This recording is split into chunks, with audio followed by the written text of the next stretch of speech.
Olá, a paz do Senhor.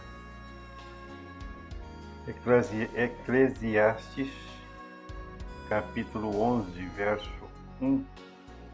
Lança o teu pão sobre as águas, porque depois de muitos dias o acharás.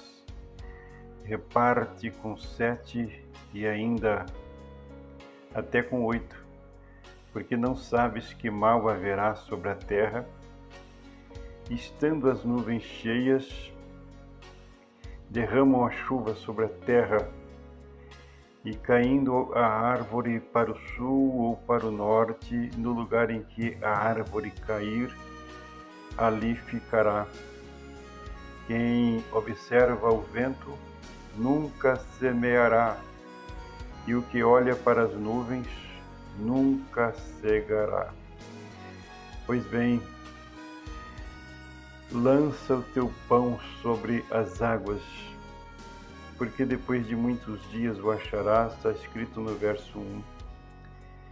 Mas o que o escritor, ao colocar isso aqui, queria dizer?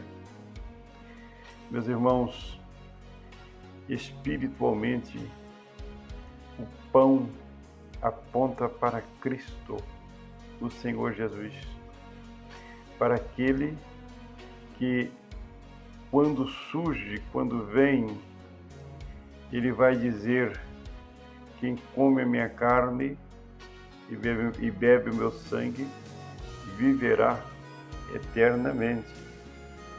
Ou como está escrito no Evangelho de João, capítulo 6, verso 35, e Jesus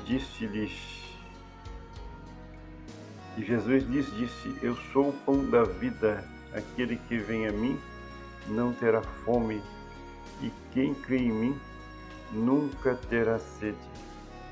Mas quando você fala de água, você fala de povos, de multidões. A Bíblia, ela tem muitos símbolos, não é? Lançar o pão sobre as águas é lançar Cristo, Jesus, para os homens. Mas diz a palavra que depois de muitos dias o acharás. Ora, alguém pregava para um cidadão muçulmano, e o muçulmano zombava, ameaçava, dizia que a fé dele era correta.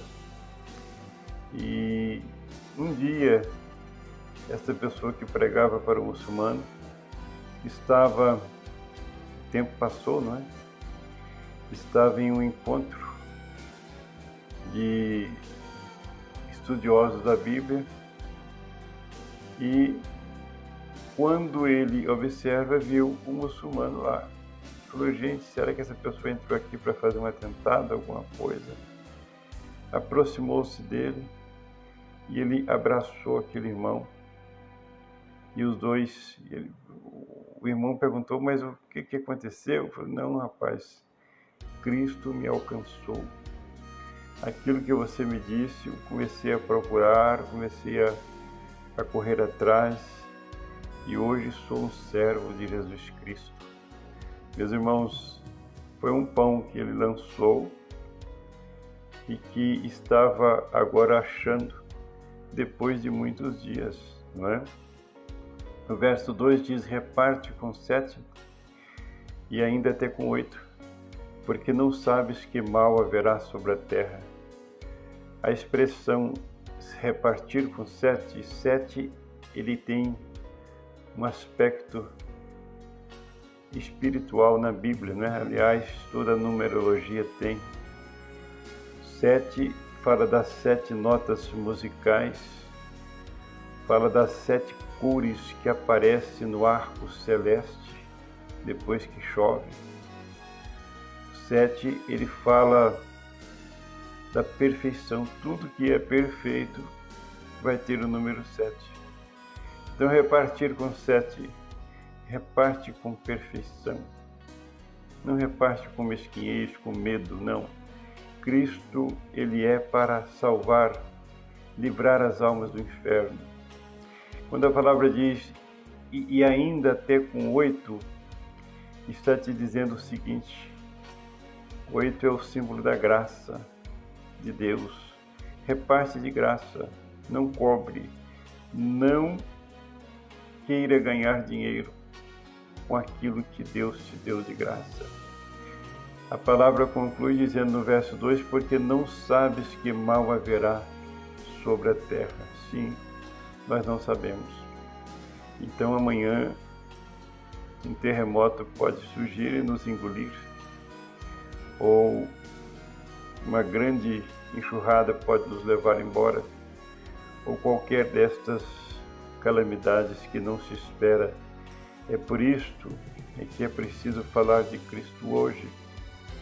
O verso 3 diz assim: estando as nuvens cheias, derramam a chuva sobre a terra, e caindo a árvore para o sul ou para o norte, no lugar em que a árvore cair, ali ficará.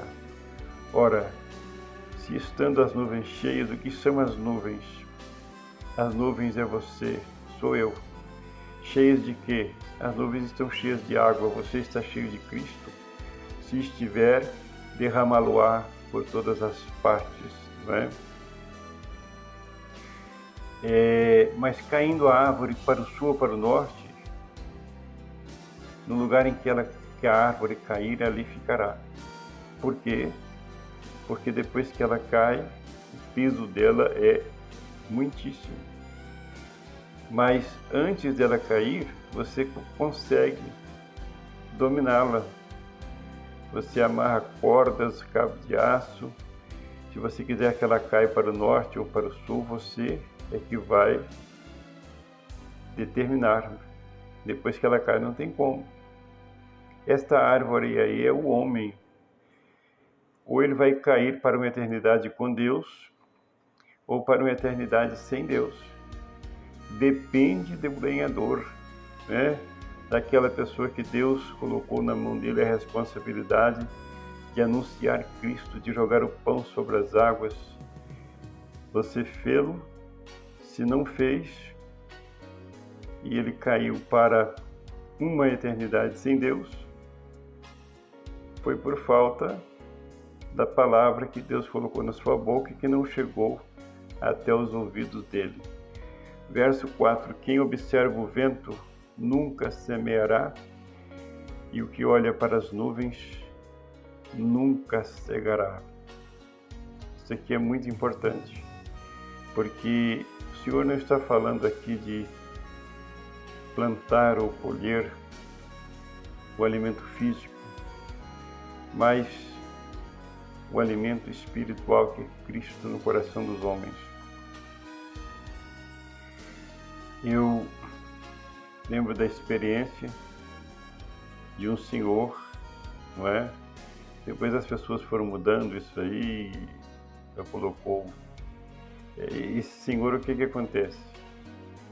Ele, terminando a escola dominical, ele indo para casa já pensando até no cafezinho, não é? No pão com manteiga ali, mortandela, presunto e Toddy. Mas no caminho da casa dele, Deus lhe disse: eu tenho uma obra no terceiro andar daquele prédio. E ele ouviu a voz do Senhor, subiu, chegou lá no terceiro andar. Senhor, qual é o apartamento? Deus mostrou para ele, ele tocou a campainha, sai alguém de lá, um cara de poucos amigos. Bom dia, o que o senhor deseja? Eu gostaria de falar de Jesus para o Senhor. E ele, o cidadão daquela casa, simplesmente bateu a porta na cara dele. E ele saiu dali até gozoso, alegre, né? Falou: ah, meu Deus, a gente às vezes passa lutas e aflições para poder pregar a tua palavra, mas as pessoas não querem. Ele ganhou a rua de novo, quando estava indo alegre, já pensando de novo ali, concentrando sua mente no seu Toddy quente ali com alguma coisa para comer. O Senhor disse para ele: a minha obra é no terceiro andar. Ele disse: misericórdia. Voltou lá de novo, tocou a campainha já sem muito entusiasmo. Aquele senhor abriu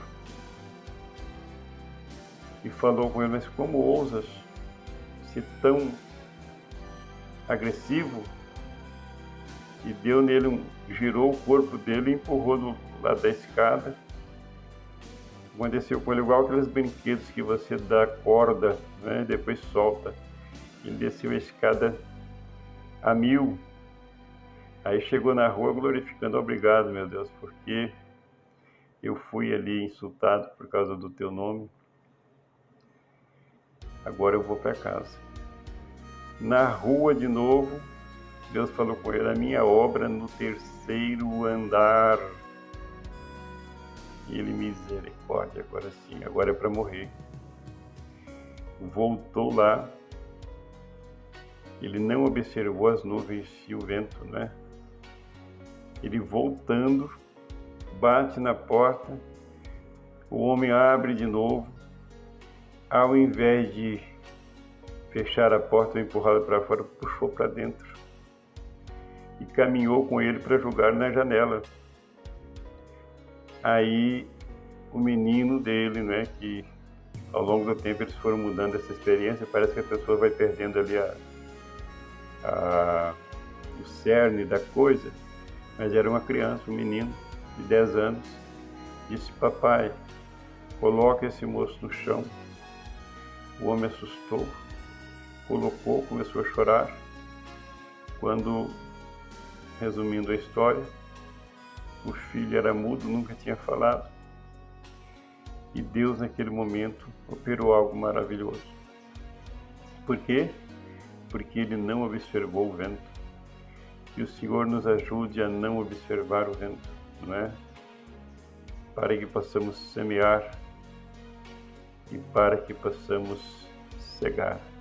Deus nos abençoe. Um bom dia para nós, a paz do Senhor.